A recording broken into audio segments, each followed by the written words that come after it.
Welcome to Outlander Media Network. I'm Kirby Lee Bailey, and we are at the Full Moon and Tattoo and Horror Festival, and I'm with the most awesome lady in the world, Lauren Marie Taylor. Thank you.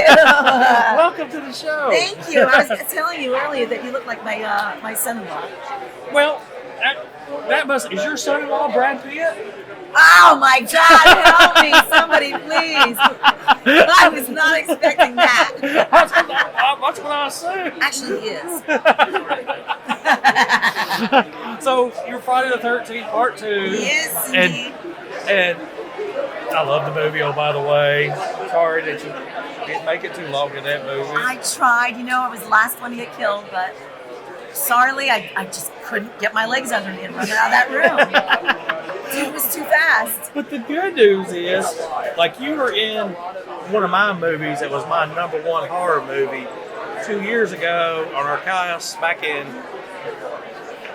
what year is this, 26? Yeah, I think so. Is it 26? So for 24, it was our number one movie for horror for us on 24. Get out! Mm-hmm. Wow! I was fortunate enough in this place, same venue, I got to interview the lead. Yeah, Rye Barrett. Last year, Rye Barrett was here, and I said, be dirt, she's in a violent nature too. Yeah, it's so funny because a lot of people, when they come to the table and they see all the pictures, they'll see like the neighbor's picture or the soap opera picture, and then they'll point to my In a Violent Nature picture and they'll say, oh my God, that's right, that was you. Because, a lot of people who, come to conventions and whatnot, they expect you to still, look like this on screen. And you still look like that. Oh, you're too kind. You're too kind. You're very nice. I'm going to buy you. He's doing this because he wants me to buy him a drink later. Just so you know. I mean, you can trust me. I'll try something. And you were telling me you taught school for a while. Yeah, first grade for 10 years in East Harlem, New York. Elementary education major? I was, yes. When I went back to get my other degree many years later, that's where I got elementary education. Yeah. That's what my degree's in, believe it or not. Oh, is it really? Is that why you're so juvenile? No, I don't teach either. I didn't last as long as you did. It takes special people. God bless all the teachers out there and all the nurses and everybody. Well, I realized real quickly, I lasted half a year. Oh, so you were more like a substitute of yourself. Yeah, I went in there and we got to the end of December and I was like, they said, man, you did pretty good here. I said, I hope you enjoyed it because I'm not coming back. Christmas vacation, see ya. That Christmas vacation, a.k.a. 2-week notice. I can't do this no more. It's hard, right? Well, I watch people, with kids the way they are back in the day. You had the power. Now they act like these little kids are the most honest people in the world. I'm like, they're liars. They're lying, and you're buying into this. I was like, wait a minute. And that's why you get some of these interesting teachers that are teaching now that, like, don't really want to turn you loose with my kids, but I really got a choice to do it. It's pretty unbelievable. And, with social media and everything like that, you're going back a while, so these kids have grown up.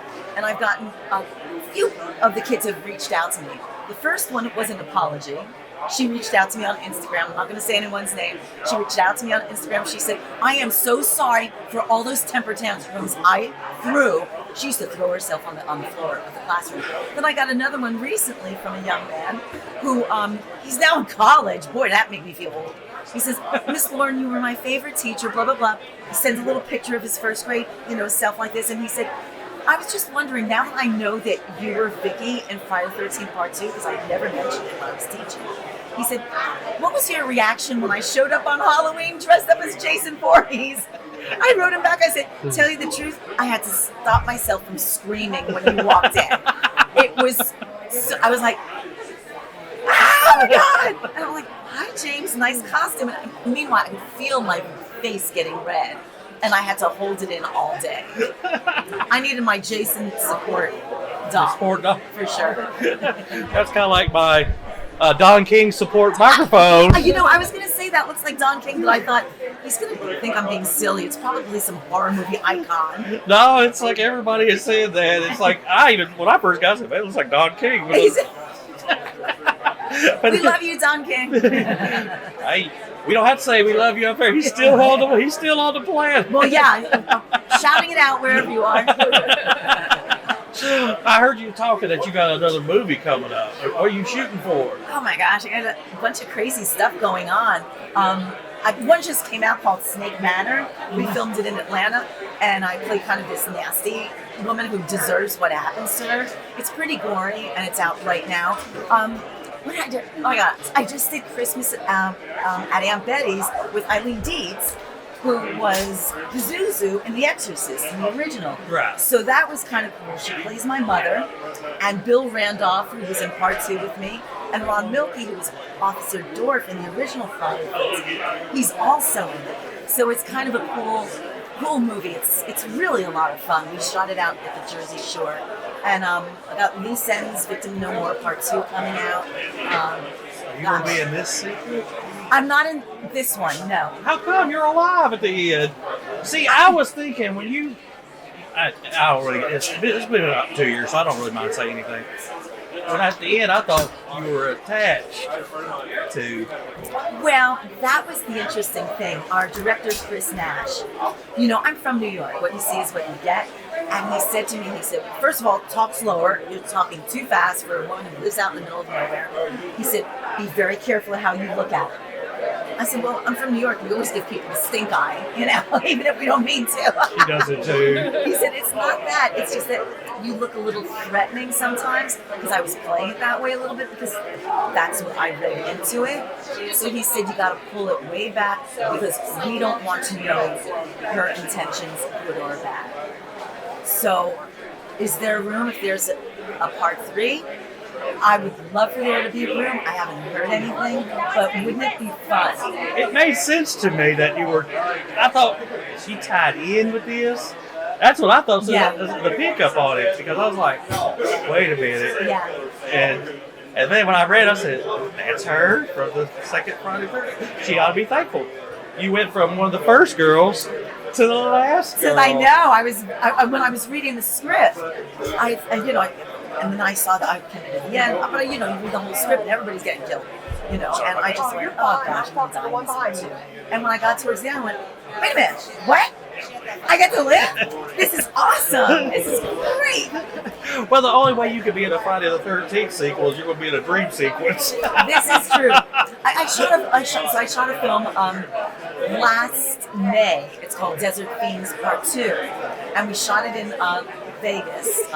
The outskirts of Vegas. And I had fallen off a ladder and broken my wrist the day before filming. So they didn't know this. So I showed up in Vegas with a cast, from the hospital up to here. Now I've got to fight off these strange-looking people in the desert. And originally, the director had me beating them with a shovel. So I'm beating them with my, arm in a cast like this, and you don't see me get killed in that one either. So I'm thinking, maybe I survived these strange, warped-looking people in the desert too. So it could be a final girl a couple of times. I don't know. Well, like I said, with horror movies, you always want to be the final girl. But like I said, with the Friday 13th Part 1, the final girl, she lived and then axed her off as the first one in the second. That's What the world?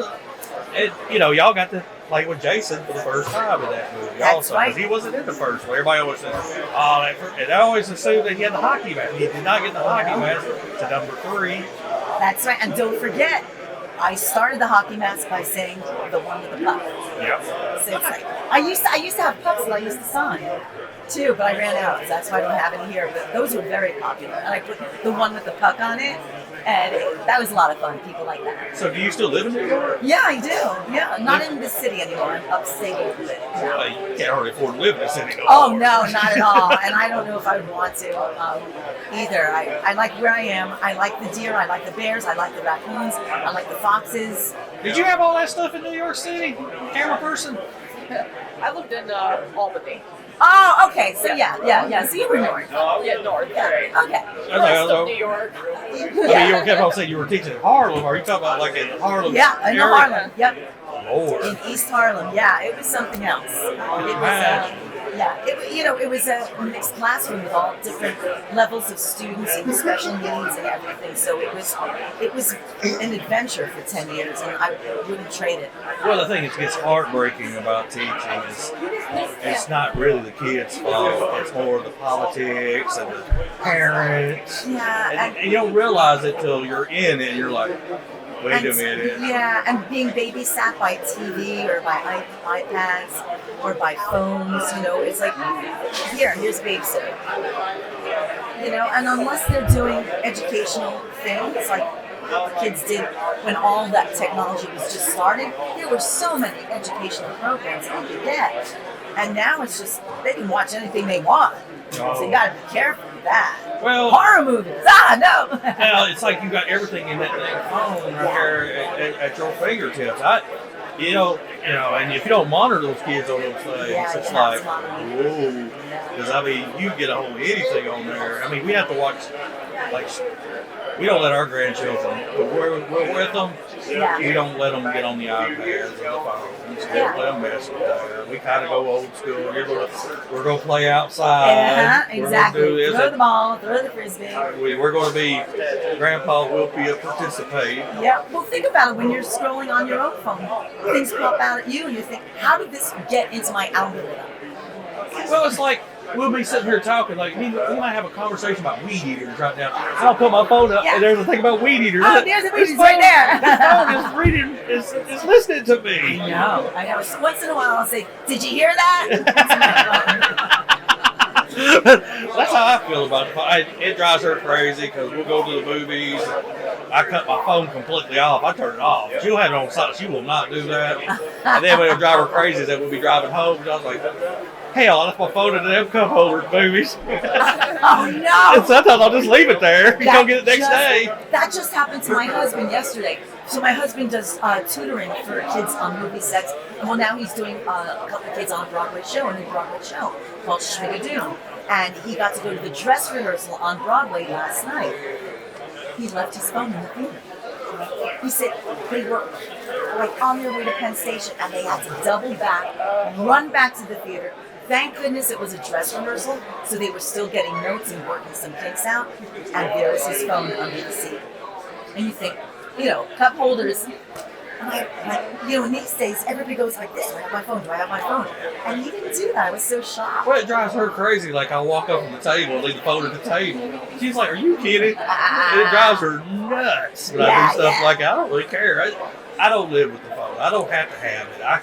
I could care less. Yeah. The only time I pay for social media is this. I try to avoid, like, when I'm at work, I'm a nurse, and somebody one day asked me if I could borrow my charger at work.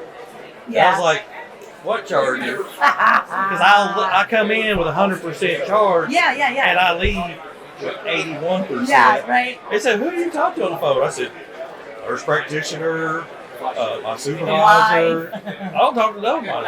If it's not dealing with my patients, I don't. You don't deal with it. Yeah. I usually keep my phone in the bag. So whenever I have a fun little photo with someone who's comes to say hi and whatnot, I have to fish the phone out of my bag because I just leave it there. Well, it's like I'm wearing this today, and I bought this outfit. I wore it to work one day. Oh God! What did they say?